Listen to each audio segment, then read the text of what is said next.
ये आपकी आईब्रो को टच कर रही होती हैं, उससे आपके आई मेकअप बुरा लगता है, आपकी आईज। अस्सलाम वालेकुम जी, क्या हाल चाल है सबका? ठीक ठाक है। Welcome back to my channel KN creations. आज की वीडियो में मैं आपको आई लैशेज़ की सिलेक्शन करनी बताऊंगी कि किस आई मेकअप टेक्निक के साथ कौन सी आई लैशेज़ जाती हैं, आपकी क्या रिक्वायरमेंट है, तो आपने किस तरह से काम करना है, ब्राइडल पे क्या जाती हैं, मेच्योर एज पे आई लैशेज़ लगाते हुए आपने किन चीज़ों की एहतियात करनी है।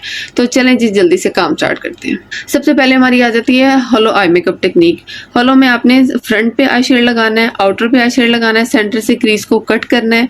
ये जो होलो आई मेकअप टेक्निक होती है उससे आंख को राउंड दिखाया जाता है। अगर आपकी आंख बहुत ज़्यादा लंबी है, आपने उसको राउंड दिखाना है, या आंख बहुत ज़्यादा हैवी की तरफ लेके जानी है, तो आप होलो टेक्निक यूज़ करते हैं। ठीक है, अब उसका मकसद है आपकी आंख को राउंड दिखाना।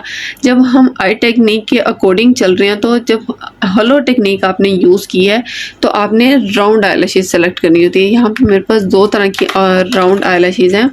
अब आपने दोनों में डिफरेंस देखना है।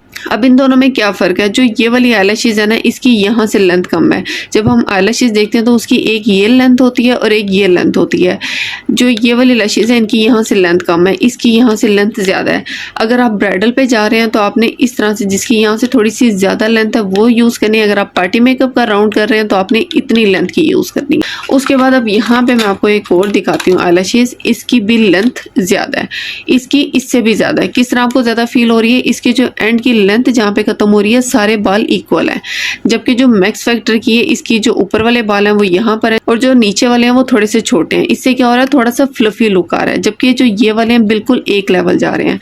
तो जब आप इतनी ज़्यादा एक लेवल लेंथ अप्लाई करते हैं तो आंख बहुत ज़्यादा फेक लगती है, बहुत ज़्यादा ड्रामेटिक लगती है। तो आपने कभी भी ऐसी लैशेज़ ब्राइडल पार्टी मेकअप पे अप्लाई नहीं करनी कि जिनकी एंड लेंथ बिल्कुल इक्वल जा रही हो। हमेशा ऐसी आई लैशेज़ सेलेक्ट करनी है जिनकी एक लेंथ बाहर की तरफ ज़्यादा हमें आ रही है और एक लेंथ नीचे छोटी रह रही है।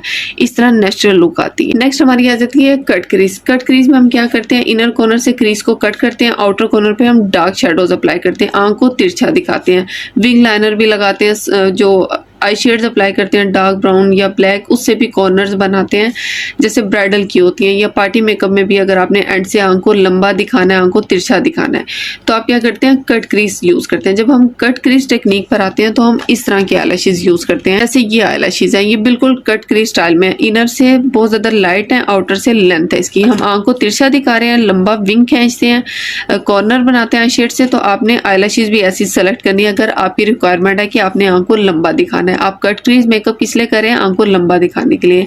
तो आपने फिर आई लैशेज़ इस तरह की ही सिलेक्ट करनी है। इससे क्या होता है, जो आप फ्रंट पे क्रीज को कट करते हैं ना, और क्रीज वाली साइड से आपकी आई लैशेज़ की लेंथ कम होती है, तो आपकी प्रॉपर क्रीज अच्छी लग रही होती है, आपकी आई टेक्निक नजर आ रही होती है। जब आप आई मेकअप नीचे करें कट क्रीज, ठीक है, फ्रंट पे आपने क्रीज को कट किया और आप अप्लाई कर देते हैं इस तरह का होलो टेक्निक का आई लैशेज़, तो क्या होता है? आपकी जो फ्रंट क्रीज को कट किया होता है उसके ऊपर भी आपके आई लैशेज़ का शेडो आ रहा होता है। इससे आपको लगता है कि आपने होलो आई मेकअप किया हुआ है। तो जब आपने कट क्रीज का टेक्निक यूज़ करनी है तो आपने इस तरह की विंग आई लैशेज़ यूज़ करनी है। ठीक हो गया। नेक्स्ट हमारे पास आ जाती है स्मोकी आई मेकअप टेक्निक। आप लंबी आंख पे करें, गोल आंख पे करें, छोटी आंख पे करें, आप किसी भी आई शेप पर स्मोकी आई मेकअप टेक्निक करें तो आपने हमेशा यूज़ करनी है राउंड आई लैशेज़, क्योंकि जो हमारा स्मोकी आई मेकअप होता है हमारे आई बॉल हमारी क्रीज के अकॉर्डिंग होता है। उसके बाद उसी एरिया में आपने बाकी शेडोज अप्लाई करने होते हैं। ऐसा नहीं है कि आप ब्लैक शेडो यहाँ पर अप्लाई कर दें, उसके बाद बाकी शेडो सारे विंग आंख को तिरछा करने में करें। जो हमारा स्मोकी आई मेकअप होता है आंख को राउंड दिखाने के लिए, आंख को हैवी दिखाने के लिए यूज़ किया जाता है। तो जब भी आपने स्मोकी आई मेकअप टेक्निक करनी है तो आपने राउंड लैशेज़ यूज़ करनी है। अगेन वही बात, पार्टी मेकअप है तो आपकी इतनी राउंड की लेंथ होनी चाहिए, ब्राइडल है तो आप ज़्यादा लेंथ भी यूज़ कर सकते हैं। नेक्स्ट आ जाती है हमारी, अगर रिक्वायरमेंट इस तरह की है कि हमने हलो आई मेकअप किया, ठीक है, फ्रंट पे भी शेड लगा, आउटर पे भी क्रीज को सेंटर से कट किया। अब मैंने एंड पे लाइनर नहीं लगाना, लेकिन मुझे आंख में थोड़ा सा फ्लो चाहिए, आंख में थोड़ी सी लेंथ चाहिए। टेक्निक मैंने यूज़ कर लिया हलो आई मेकअप। रिक्वायरमेंट मेरी क्या है? आंख को लंबा दिखाना। तो मैं क्या कर सकती हूँ? इस तरह की आई लैशेज़, विंग आई लैशेज़ यूज़ करूँगी। उससे क्या होगा? मेरी आंख में थोड़ा सा फ्लो आ जाएगा। मैं लाइनर नहीं लगाऊंगी, उससे डबल फ्लो आएगा। तो मैंने क्या करना है?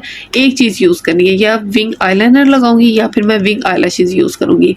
जो लोग जिनको लाइनर नहीं लगाना आता, ज़रूरी है कि आप लाइनर लगाना सीखो। लेकिन अगर आपको लाइनर लगाना नहीं आ रहा, आपको आई मेकअप की टेक्निक्स करनी आती हैं, आपको विंग नहीं बनाने आते, तो आप इस तरह से लैशेज़ की हेल्प लेकर अपनी आंख को फ्लो दे सकते हैं, आप अपनी आंख को लेंथ दे सकते हैं, चाहे आप कोई भी नीचे टेक्निक करें। अगर तो आपकी आंख की यहाँ से लेंथ छोटी है, हमारी जैसे आईलैशेस की मैंने आपको पहचान बताई है ना कि जिसकी यहाँ से लेंथ कम है वो हर आंख पे अच्छी लगेगी, लेकिन जिसकी लेंथ बहुत इक्वल और ज़्यादा है वो किसी भी आंख पर अच्छी नहीं लगेगी। बिल्कुल इस तरह से जब आईलैशेस की यहाँ से लेंथ काउंट की जाती है तो हमारी आंख की भी यहाँ से लेंथ काउंट करनी पड़ती है कि अगर तो आपकी ये लेंथ ज़्यादा है ना तो आप इस तरह की लैशेस अप्लाई करें।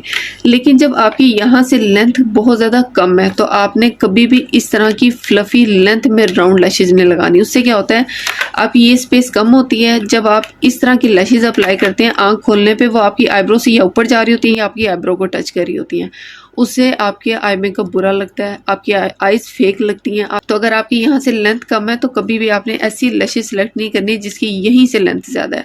हमेशा आपने ऐसी आई लैशेज सेलेक्ट करनी है जिसकी यहाँ से लेंथ ज़्यादा और यहाँ से कम हो, ताकि आपकी आईब्रो के साथ अटैच ना हो, आपका आई मेकअप भी नजर आए, आपकी आंख की शेप अच्छी रहे। क्लियर। अगर आपकी आंख की यहाँ से लेंथ कम है, अक्सर ऐसा होता है कि ऐसे भी क्लाइंट्स आपके पास आते हैं यहाँ से उनकी आईब्रो स्ट्रेट होती है, यहाँ से एकदम ड्रूपी हो जाती है, तो यहाँ से स्पेस उनकी बहुत कम होती है। अगर आपके पास इन केस इस तरह के क्लाइंट्स आते हैं या ब्राइड आती है जिस पे आपने बहुत ज़्यादा एहतियात करनी है, तो आपने कभी भी जिनकी यहाँ से ड्रूपी आईब्रोज होती हैं, यहाँ की स्पेस बहुत ज़्यादा कम होती है, सिर्फ आउटर कॉर्नर की स्पेस कम है, तो आपने कभी भी वहाँ पे लाइन ड्रॉ नहीं करनी। ना यहाँ पर आई शेडो की लाइन ड्रॉ करनी है, ना ही यहाँ पर आपने लाइनर की लाइन ड्रॉ करनी है, ना ही कोई ऐसी आईलैशेज आपने सेलेक्ट करनी है जिसका यहाँ से विंग बनता हो। ठीक है, उससे क्या होता है आपकी आंखें एंड से बंद हो जाती हैं, आंखें छोटी हो जाती हैं, जिससे आपकी आंख को ऐसा लॉक फ्रेम मिल जाता है कि जैसे कोई चीज ग्लासेस वगैरह पहनी हो तो आंख की वो शेप आ जाती है। ब्राइडल है, आपने कट क्रीज आई मेकअप करना है, बिल्कुल करें, फ्रंट से अपनी क्रीज को कट करें, एंड से कभी भी आपने डार्क ब्लैक या ब्राउन शेडो से कॉर्नर नहीं बनाना, हमेशा शेडो को स्मोक की तरह छोड़ना है। जैसे शेडो बनाते हैं ना एक डार्क से लाइट टोन, ऐसे शेडो बनाना है, प्रॉपर शेप नहीं देनी अपनी आंख को यहाँ से। ठीक है, और ना ही आपने लाइनर लगाना है, ना ही आपने इस तरह की विंग आईलैशेज यूज करनी कि जिससे आपकी आंख यहाँ से बंद हो जाए, आपकी आंख का फोल्ड ज्यादा विजिबल नजर आए। हमेशा आंख को आपने जहां से जुड़ी होगी उसको वहां से ब्राइट करना है। क्लियर। जब आपके पास मैच्योर एज का क्लाइंट आता है, एज होने की वजह से स्किन में से इलास्टिसिटी कम हो जाती है, फीचर्स ढलक जाते हैं, ठीक है, वो टाइटनेस नहीं रहती है, हमारा ये एरिया बहुत कम हो जाता है। तो कभी भी आपने मैच्योर एज पे इस तरह की इस साइड की जो लेंथ होती है ना बहुत ज़्यादा, वो नहीं यूज़ करनी, या इस साइड की लेंथ भी नहीं यूज़ करनी। विंग आईलैशेज भी कभी भी मैच्योर एज पे आपने यूज़ नहीं करनी। जो इस तरह की विंग आईलैशेज होती हैं कभी भी आपने यूज़ नहीं करनी, बहुत ज़्यादा फेक लगती हैं, उस एज को बहुत ज़्यादा शार्प कर देते हैं। आपने हमेशा मैच्योर एज को नेचुरल दिखाने के लिए इस तरह की बहुत लाइट वेट आईलैशेज यूज़ करनी है, या फिर ऐसी आईलैशेज यूज़ करनी है इन केस के पार्टी या थोड़ा सा हैवी आपने आईलैशेज को फील कराना है, तो इससे ज़्यादा आपने लेंथ नहीं यूज़ करनी। ये सबसे कम लेंथ होती है, अंजीर की 14 या 16 नंबर जो आता है ये सबसे कम लेंथ होती है। ठीक है, यहाँ से भी इसकी लेंथ कम है, यहाँ से भी। और दूसरी बात, इसमें उस तरह से इसके बाल हैं जिस तरह से मैक्स फैक्टर में आप देख रहे हैं, बहुत ज़्यादा फ्लफी बाल हैं एक्स्ट्रा। ये देखिए मैं आपको करीब से दिखाती